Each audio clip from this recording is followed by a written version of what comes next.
Welcome to Punch Jump. This is a review of the MacBook Pro 14-inch M1 Pro base model. The MacBook Pro 14-inch base model includes an M1 Pro with an 8-core CPU, a 14-core GPU, 16 GB of RAM, and a 512GB SSD.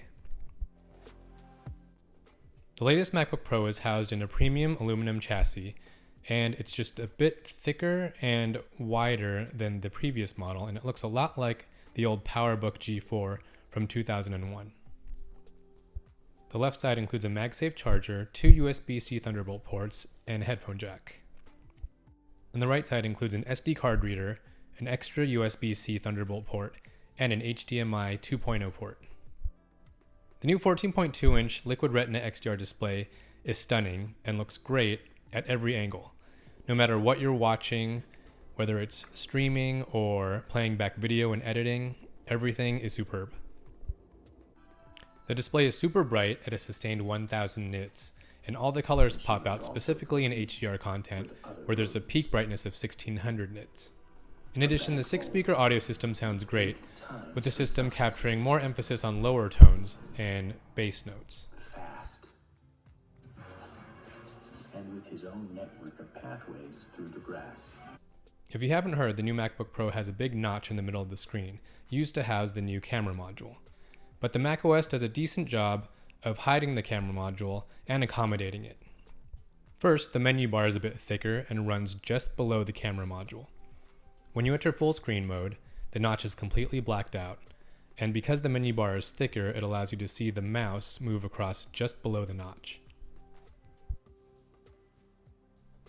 The included Magic Keyboard is one of the best keyboards to type on, and the new design feature in this year's model is a completely black keyboard well, which goes well with the entire aesthetic.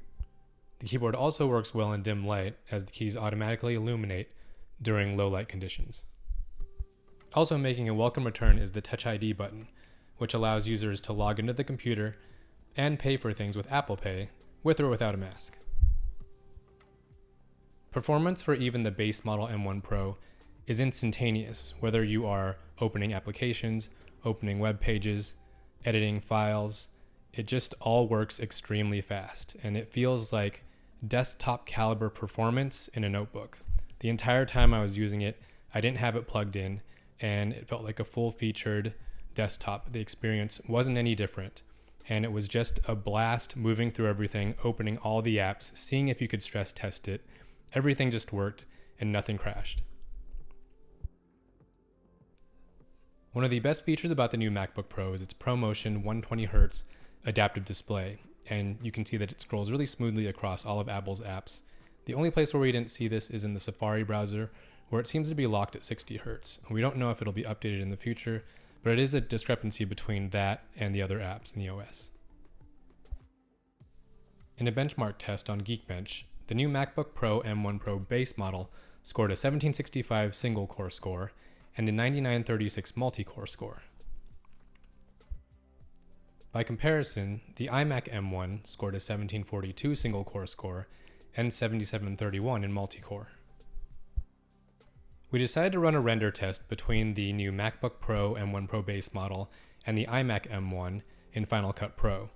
Now we used a H.264 4K 60 frames per second render, and to see how long it would export between the two systems. In our results, the iMac M1 exported at 6 minutes and 24 seconds, while the MacBook Pro 14-inch M1 Pro base model exported at 5 minutes and 54 seconds, about 30 seconds ahead of the old M1. We decided to test the new ProRes encode and decode engine found specifically in the M1 Pro, and the results were much better. Rendering the same 5-minute clip, the iMac M1 exported at 5 minutes and 5 seconds, while the MacBook Pro base model exported at 2 minutes and 55 seconds, more than 2 minutes faster than the old M1 chip.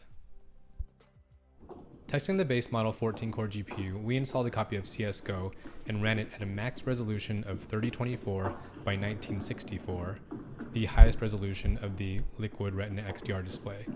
And at high graphic settings, it held a frame rate of between 75 and 80 frames per second. And all of this was done without being plugged into a wall. And while the aluminum chassis did get warm, it never set off the M1 Pro fans, Unfortunately, when Steam crashed, it did set off the M1 Pro fans, and it was the only time we ever heard them turn on. Battery life is a champ on the M1 Pro base model, and using the MagSafe charger, we were able to get a 35% charge in about half an hour. That's using the new 67-watt wall charger, which is included in the base model. And we got about 10 hours of battery life in full days of use. Overall, the MacBook Pro M1 Pro 14-inch base unit is a fantastic computer that has powerful performance, an incredible display, and long battery life, which makes it perfect for creative professionals that need to edit, program, and create content. For all other users, consider picking up the MacBook Air M1 or the MacBook Pro M1, which still have very competent performance and cost about $1,000 less. While CSGO ran well, the M1 game library is still too limited to invest in, and gamers are better off sticking with a console or PC. For more news and reviews, head to news.punchjump.com.